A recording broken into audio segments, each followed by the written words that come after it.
He sat quietly on the couch in his living room, all alone.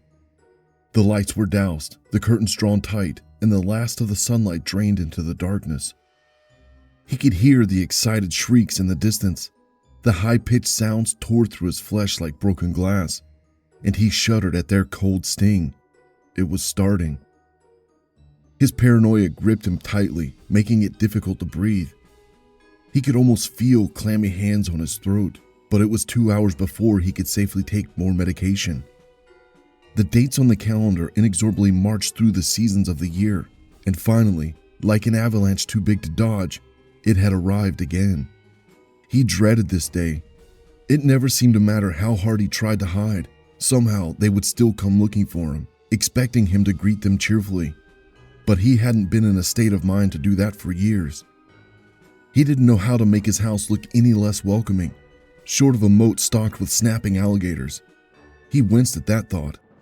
No, that would probably just make them try harder. It started only seconds after the sun skulked over the low hills. He twitched as he heard the unmistakable sounds of footsteps along the path to his door. Had he forgot to lock the front gate? Or did they just have no respect for such obvious hints? He cringed as the footfalls reached the stairs to his porch. Time seemed to slow to a halt as he awaited the inevitable. There was a loud rapping at his door. "Trick or treat!" They all chimed in unison. He froze, hoping he hadn't made a sound. Several seconds later, it repeated. Their voices seemed more mocking this time around.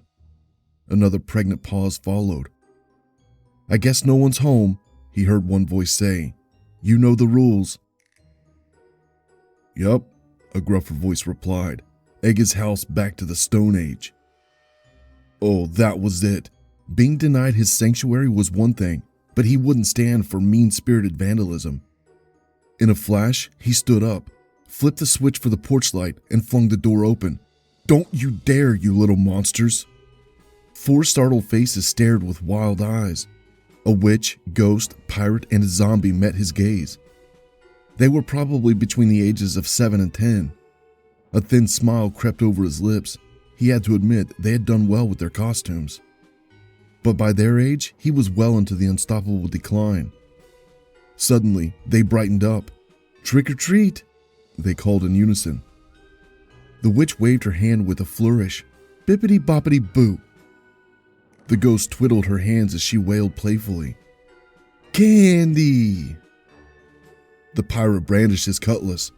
"Arr, we be fixin' to get some booty, or ye walk the plank, landlubber." The zombie merely stretched out his hands, his gaze blank as the moon. "Brains." "I don't have any candy," he huffed. "Go away."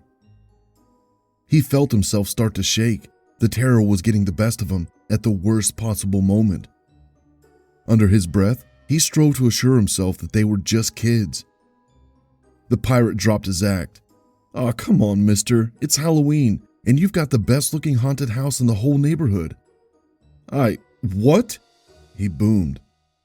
The tremble became uncontrollable. He stepped back slowly into the darkness inside his front door.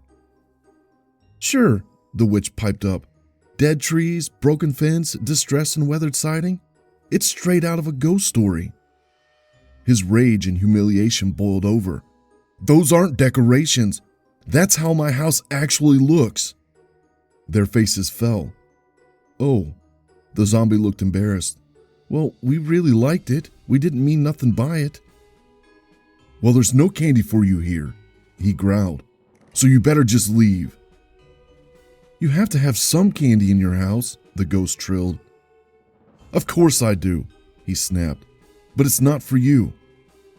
The witch looked at him with forlorn eyes. "Not even a little?" "No," he thundered. "Now go away." The kids exchanged knowing glances. "He won't give us any candy," the pirate observed. The zombie shrugged. "You know the rules." His eyes opened wide as the witch, though remaining the same height, suddenly looked far older and more wrinkled. Her face curled into a vicious sneer and her wand cut through the air. "Bippity-boppity-boo!" she screeched. He felt himself fall to the floor and land on his back, finding himself unable to move. Glancing around wildly, he realized his arms and legs had vanished. "What have you done to me?"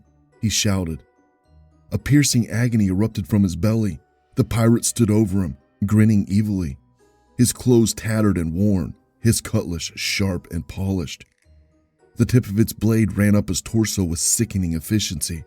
The pain was unbearable. His scream silenced by sensory overload. The pirate's raspy voice hit him like a sodded yardum. "Thar be booty in here, mateys." The zombie had kneeled at his side. In a flash, teeth locked onto his skull and bit through. The pain didn't quite manage to block out the disgusting sensation of rotted flesh and leaking infections. "Brains." It cheered as it took a few more bites. The ghost floated over him and into the house, her spectral wailing blotting out all other sounds. "I could haunt this place for eternity." With the last remaining shreds of his consciousness, he watched the three monsters and their juvenile disguises, now futile, stroll triumphantly away from his front door.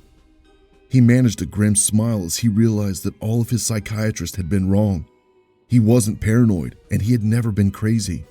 He had simply realized the truth that no one else dared confront. His last words burbled from his lips. I was right all along."